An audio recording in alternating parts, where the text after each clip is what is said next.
Hi everyone. So today is the English lecture. It's the third English lecture that we do.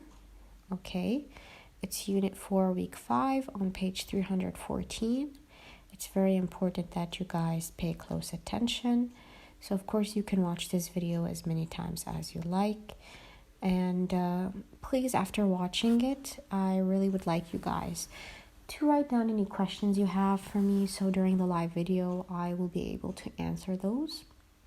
Pay attention to each part since it includes all the skills, and like I said, watch it as many times as you need. Maybe if having your book next to you will also help. So if you need your book next to you, please put it out, follow along with the vocabulary words and the reading part of this lecture. Pay close attention, and we also will have a writing part here, so it's important if you would like to have a piece of paper, a draft paper, maybe to write along with me. Okay, let's begin.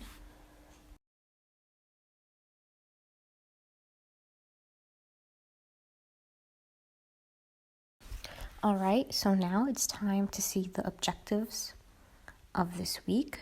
So it's what we'll be covering and what you will know after watching this video. Okay, so in this week we will revise silent letters and R-controlled vowels.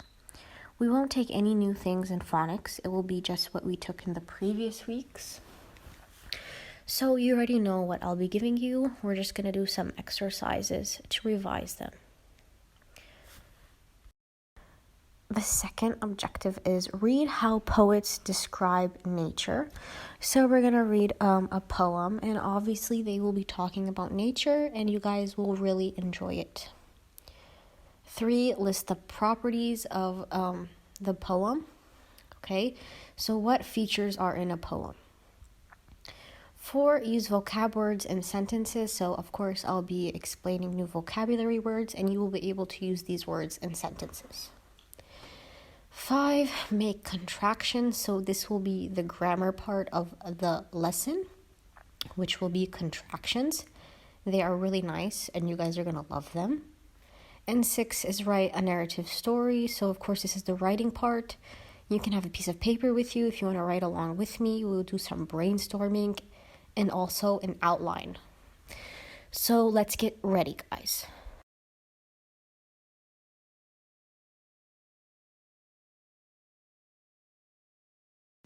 This is the phonics part. So what does it say here? Let's revise what we've covered so far in Unit 4. 1. Which word begins with the same sound as now? So the beginning of the sound, now. Is it A, scent, B, crumb, or C, knock? Now is like scent, crumb, knock. And knock, we have the same sound as now. So the answer is C, knock. 2, which word has the same vowel sound as dirt? Here we're talking about vowel sound, so it's different. Not the same vowel, but the vowel sound as dirt. Is it A, worm, B, right, or C, dart? The answer here is B, right. We have the R-controlled vowel. Dirt is like right.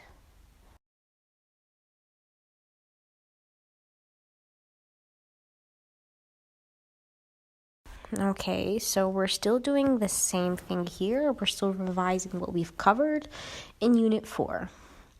3, which word has the same vowel sound as 4? Is it A, far, B, or C, hurt? The answer here is B, or. Okay, we have also the same OR, okay, the R-controlled vowel. So 4 is like or. Number 4. Which word has the same vowel sound as cheer?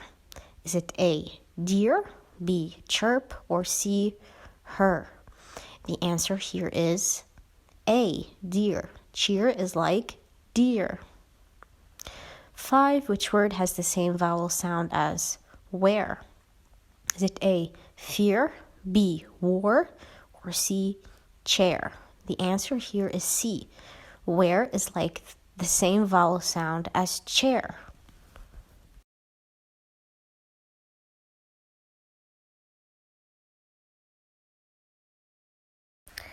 Okay, so now we're going to vocabulary. And it's really important that you guys learn new words. Vocabulary is very important when it comes to writing, reading, talking to people. It's very important to enrich your vocabulary. And I always tell you guys this because vocabulary is very, very important in English or in any language. It's your ability to know new words. So here I put a quote in. It's about vocabulary. I'm going to read it to you guys. It's the most important thing is to read as much as you can, like I did. It will give you an understanding of what makes good writing, and it will enlarge your vocabulary. And the person who wrote this is J.K. Rowling. She's an author. She wrote the book Harry Potter. Most of you maybe have heard of it, or watched the movie maybe, or the book. Maybe in a couple of years you will read the book. So here she's telling you how important vocabulary is. So I need you guys to pay attention when we learn new words. Try to always revise them, use them in sentences because they're very important.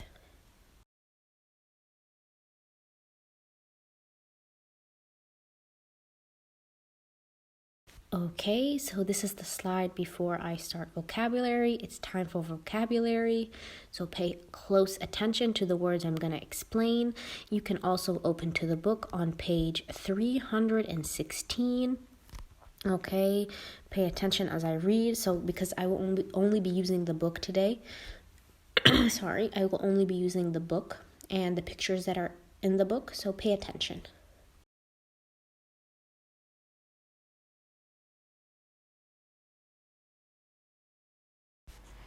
Okay, so I have 4 vocabulary words, and then I have 4 words that have to do with poems. So they're not vocabulary words that you use like these. There are some words that we have to understand regarding the poem.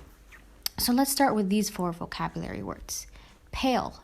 Sam enjoyed looking at the pale yellow flowers. So pale is a type of like color maybe that something may look. So these have a pale yellow if you can look at the flowers.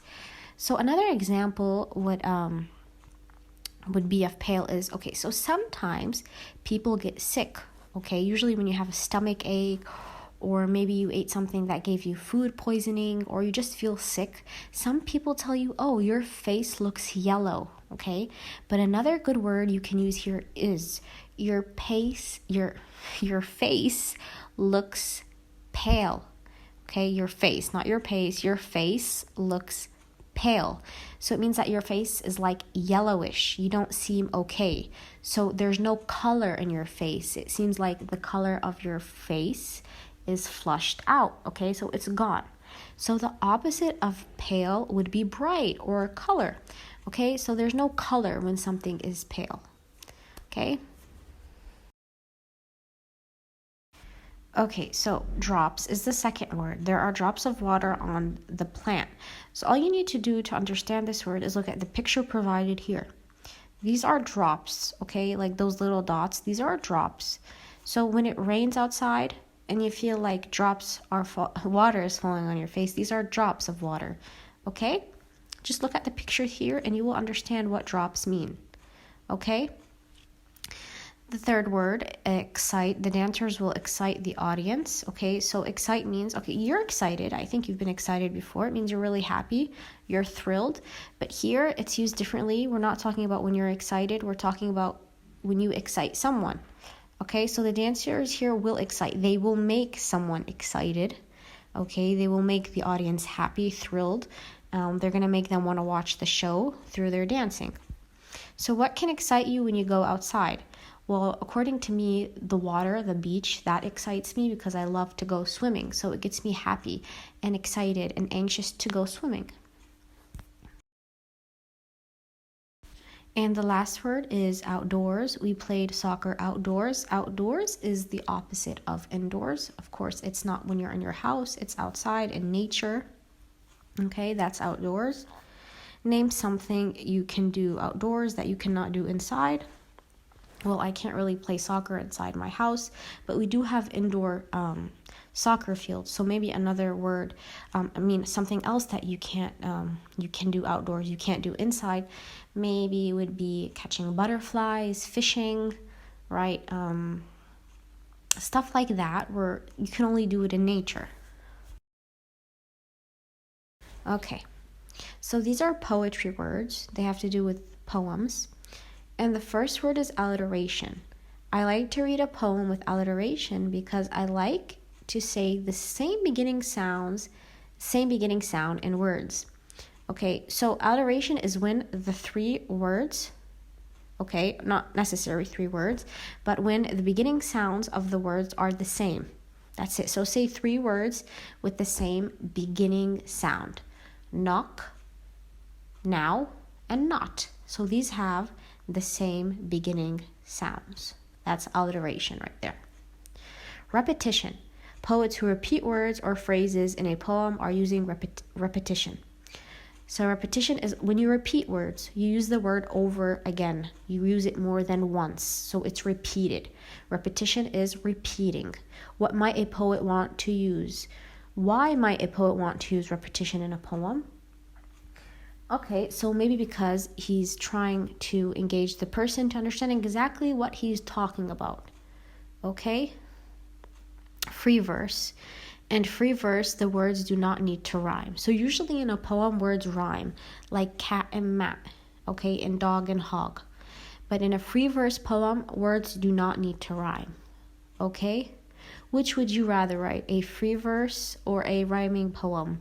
Tell why. So that would be a question for you guys. Do you like to use rhyming words in a poem, or do you want a free verse poem where you choose whatever words you want and they don't have to rhyme? Simile. Bill was as fast as a cricket is an example of a simile because it uses the word as to compare to unlike things. Here we're talking about Bill, how fast he was as a cricket. Okay, so we're comparing his speed to a cricket using the word as. So anytime you compare two unlike things using the word as, it's a simile. Okay, so these are the words. Pay attention and make sure if you have any questions, you may ask me during the live video, okay, and I will have your answers.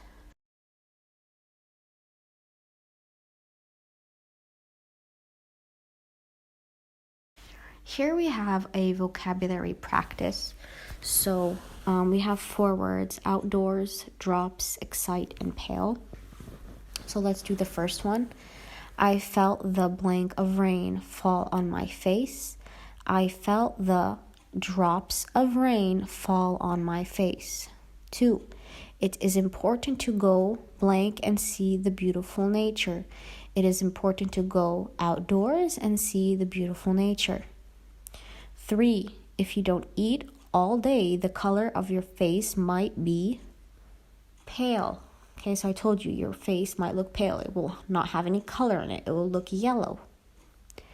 4. The teacher tries to blank her class and make them feel happy while learning. The teacher tries to excite her class and make them feel happy while learning. So let's just review them again. Outdoors is the opposite of indoors. It's outside where there is nature. Okay? Drops, when you want to think of drops, think about the drops of rain that fall on your face, okay? Excite is when you want to get someone excited, okay? And pale is like a yellow color, no color at all maybe. And you might be pale if you're sick. Okay, so that's just like to remember these words because they're important.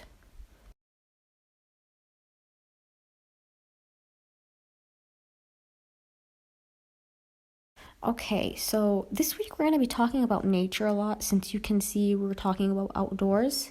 So the essential question is, what excites us about nature?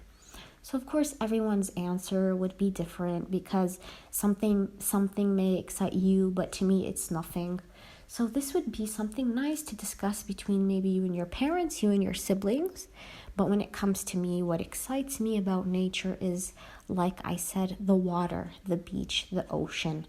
I like anything that has to do with water, like maybe a waterfall, Okay, I love seeing like Niagara Falls. I love going to the beach.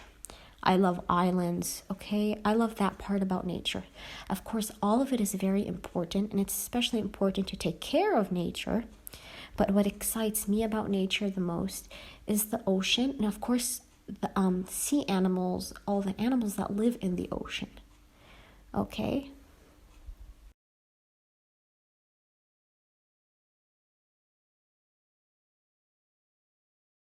Okay. So now that I've explained the vocabulary words and the poetry words, I like something here. I have something here called the Poet's Corner. So it's like when we're gonna start talking about poems, and you guys are poets, and of course, I'm pretty sure you guys can all write poems. But before we start, what's a poem? A poem is a piece of writing in which the expression of feelings and ideas is given intensity by particular attention to dictation, sometimes involving rhyme, rhythm, and imagery. Okay? So let's make these words easier. A poem is a writing where we talk about our feelings. Okay, so we give a lot of importance to our feelings. Okay, we use rhyming words, we use rhythm and imagery where we imagine things, pictures. So we give a lot of description, we describe things where we can imagine them. So we've taken some poems in class before. They talk about feelings in any kind of situation or feelings toward anything. In this case, I guess we're going to see how people feel about nature since we're talking about nature. So let's read them together, and I guess you're going to like it.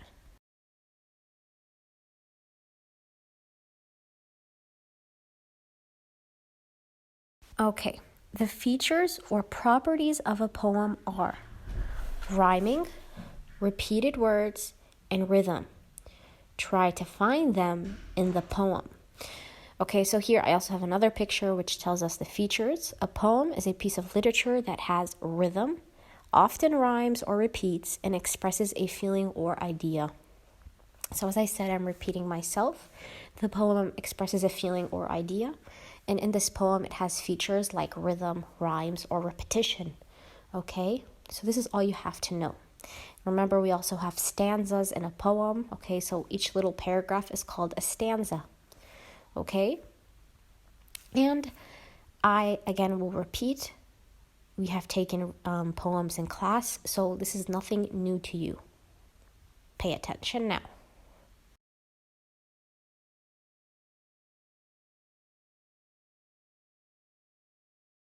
Okay, so the poem here is called Snow Shape. The essential question also is what excites us about nature, and we already spoke about that. So now let's go to the poem. I'll read it slowly and more than once for you, okay? Snow is falling from the sky. It drops on the ground. It's bright, bright white, just like cold milk. It looks so soft and smooth. I hate to ruin it with my feet, but I have got a plan. I stand up tall and close my eyes, and then straight back I fall. I slide my arms up and down. I move my legs in and out. I stand up to see what I have made, a 4-foot shape in the snow of me by Dana Williams. So here it's a free verse poem because we don't have any rhyming words, which is fine. It's still a poem, but as we said, it's a free verse poem, and I explain this word in the poetry words. So there are no rhyming words. I'm going to read it again for you guys. Pay attention to how I pronounce the words so that you can read it on your own. Snow is falling from the sky. It drops on the ground. It's bright, bright white, just like cold milk. It looks so soft and smooth. I hate to ruin it with my feet, but I have got a plan. I stand up tall and close my eyes, and then straight back I fall. I slide my arms up and down. I move my legs in and out. I stand up to see what I have made, a 4-foot shape in the snow of me.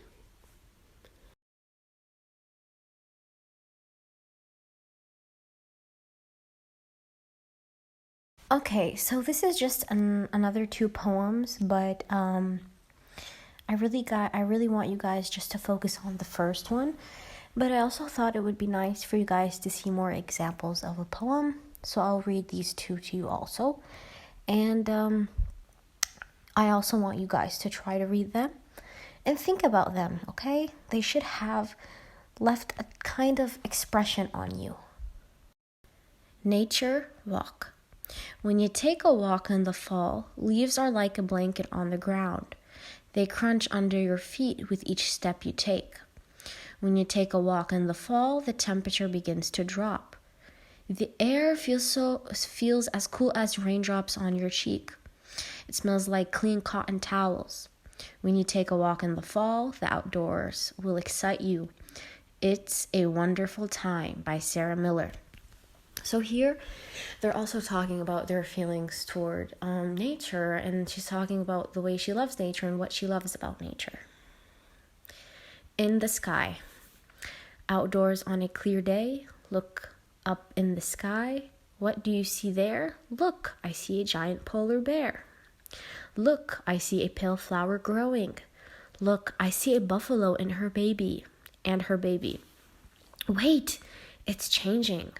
Now I see a cowboy on his horse, galloping across the sky. I wonder where he'll ride. By Juanito Marco. I guess that's how we say the name. So here they're talking about the clouds and how the clouds make pictures in the sky and how you can imagine it. So here they're also talking about nature. And even the previous one, we were talking about nature and how she was playing in the snow. So each one is talking about a certain idea that has to do with nature. What they love about it, what they see about it, and how they feel about it, okay? Very important. Read all three poems. All of them are important, please. And any questions you have, you can write them down and ask me during the live video if you need me to repeat anything. But I think they're very clear. Please practice reading the first one at home to begin with that. So begin with the first one that I first read, and then you may go on to these, but focus on the first one. Then we'll move on.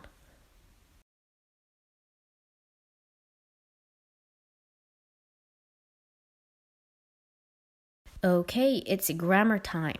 Let's meet contractions. What's a contraction? A contraction is a word or phrase that has been shortened by dropping one or more letters. You still probably didn't get it. So listen, let's look at this table. Common contractions in English. So before we go to the book, I wanted to introduce them using this table. Okay. Any word that has an apostrophe here means that it's the contraction.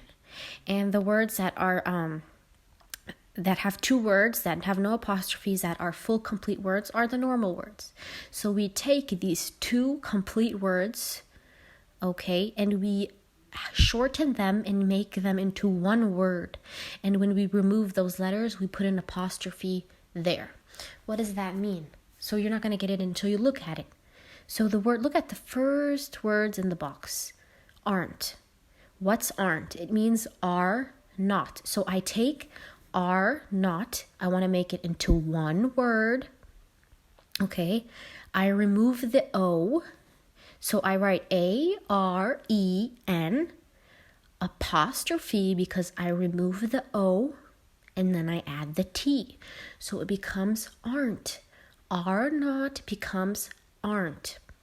Look at the one next to it. It's I am. So I write the I remove the A. So when I remove the letter, I have to put an apostrophe and then I add the M. So it's I'm. I don't say I am.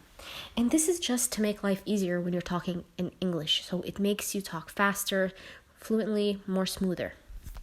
You lessen the words. And the third one is that is.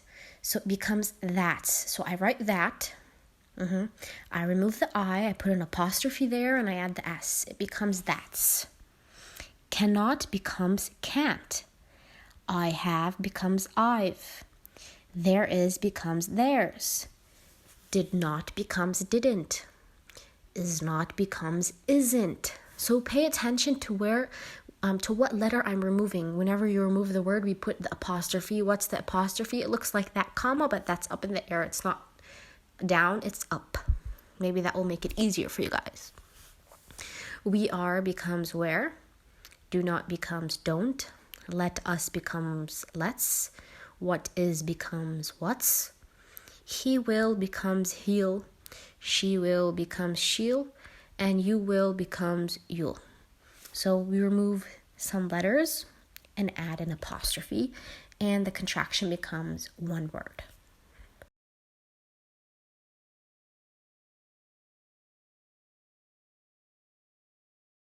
Okay, so these are from the book, Contraction. A contraction is a short form of two words. An apostrophe shows where one or more letters have been left out. Some contractions are made by combining a verb with the word not. Like is not becomes isn't, have not becomes haven't, has not becomes hasn't, and do not becomes don't. So these are contractions by combining them with a verb, which is combining a verb with the word not. Like is a verb, we combine it with not, it's isn't. Have is have not, has not, and do not. So we combine a verb with the word not. Sorry about that. Going to the second box. It's like a tongue twister there. The second box is a contraction is a short form of two words. An apostrophe shows where one or more letters have been left out. Again, I have some examples. Cannot becomes can't. There is becomes theirs. Would not becomes wouldn't. Could not becomes couldn't. She would becomes she'd, and she had becomes she'd also. So she would and she had is both she'd. So it depends how you're using it in the sentence. You would know that it was future or past.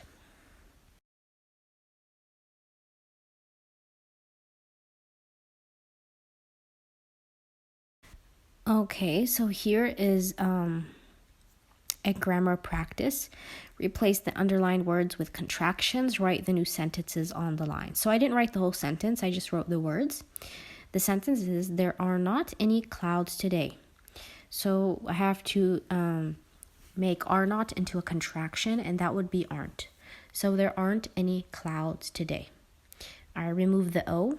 I put an apostrophe there, and I added the two words. The rain has not fallen yet. The rain hasn't fallen yet. So has not becomes hasn't. 3. We have not been for a walk. We haven't been for a walk. 4. You do not need to rake the leaves. It becomes you do not need to rake the leaves. So do not becomes don't.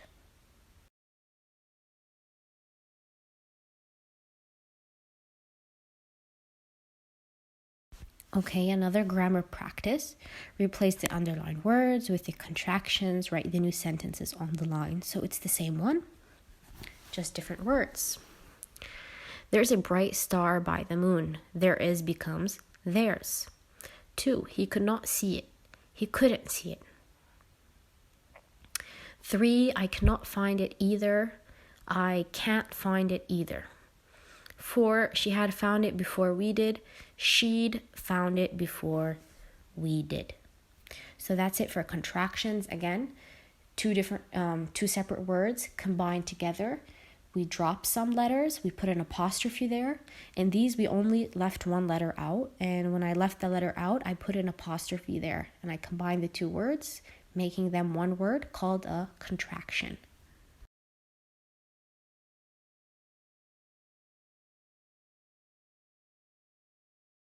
Okay, guys, and we haven't done writing in such a long time since actually we left school, and that's almost been 2 months, I think. So it's really important to get them back on track, and I'm going to try my best since writing is kind of difficult to explain online, but I'm pretty sure we can achieve it. So I have all the steps planned out right now. Pay attention, and you're going to love it.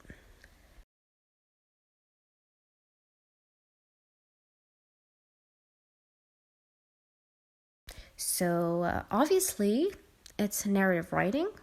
Before we go on to that, of course, you've heard about it. What's a narrative writing? So here I have a little table for you guys, a little picture, features of narrative writing. What's a narrative writing? Have you ever heard about it? Yes, you have. Okay, so these stories usually have the following features. We have characters. The characters are the people in the story, what is going to happen to them. We have the setting. The setting tells when and where the story takes place. We have the plot. The plot tells us what happens in the story and the order that this happens in. So we have the opening, the start of the story. The opening should catch the reader's attention and make them want to carry on reading. Okay, middle is the events in the middle of the story that might include a build up to a problem, the problem itself, and how it's resolved. But it doesn't mean there has to be a problem. Okay, and then the ending. The ending, this explains what happens to the characters next and describes what they have learned. So we have character settings, and in the story we have opening, middle, and ending.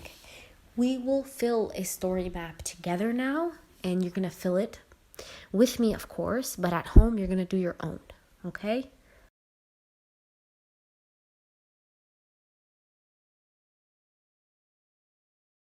Let's write. So this is the writing prompt. I just want to read it to you before we do anything. So it's a narrative writing. Think about a time when you were in nature. Maybe you were at the beach. Write a narrative telling about what you did and what you saw. Use the space below to plan your writing. Write your final copy on a clean sheet of paper. So we're going to be doing this. But before we write, we have to brainstorm. Let's see how.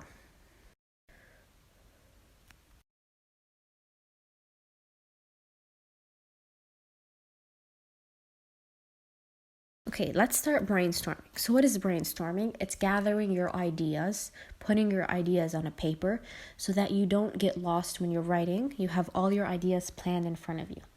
So this is a Venn diagram. Okay, it's a circle with arrows coming out of the arrows contain our ideas. We would do this in class.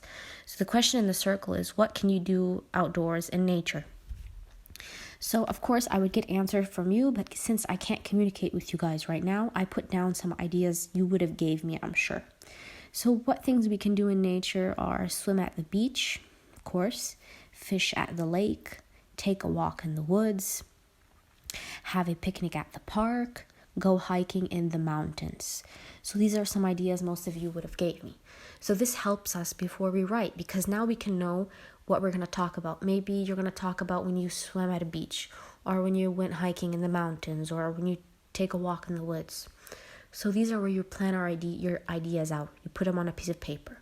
You never want to start writing before you put your ideas on a paper.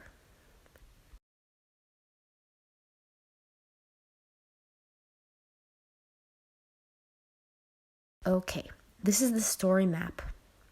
Okay, this is what you would do. You would fill on your own. So we have the setting, the characters, beginning, middle, and end. I filled this, of course. So the setting of my story that I'm going to be writing is the beach.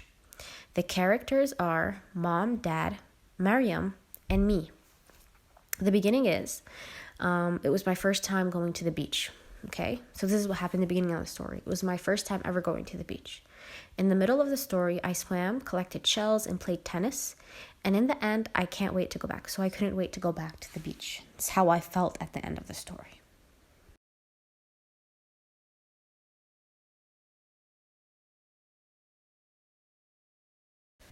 Okay, so this is a story that I wrote. I will go through it with you guys. So I have an arrow and always indent, because you guys always forget that when you start the first sentence of a paragraph, you have to indent, which means keep space.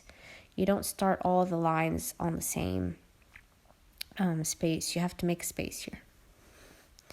So last Friday, I went to Tyre Beach. So this is my introduction, okay? My topic sentence. I'm introducing the story.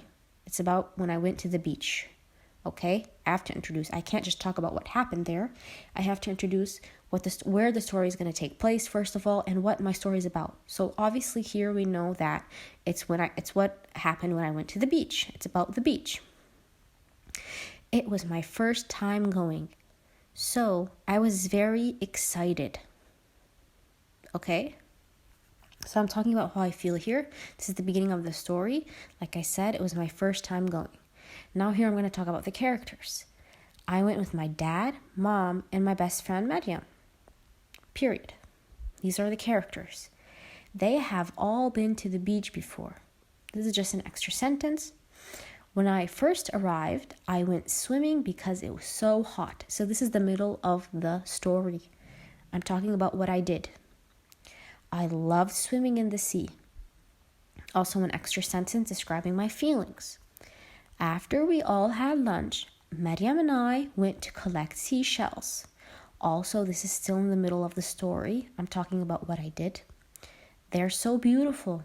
Also, another sentence to express, to give description of what I'm doing or what I collected here, which are seashells. Before the day at the beach ended, we all played tennis in the sand. So also this is still in the middle of my story. I'm talking about what I did.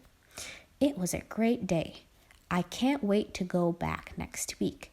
So here, this is the end of the story. I'm telling the readers how excited I am to go back next week. It's very easy to write, okay? You introduce your story, where you are, where you're going, what's it about. So it's about the beach. You introduce the characters, okay, the beginning of the story, the middle of the story, and the end. So as you can see, when you brainstorm and use an outline like I did, it's very easy. Okay, everyone, that would be it for our video lecture. Please pay attention. Write down any questions you have.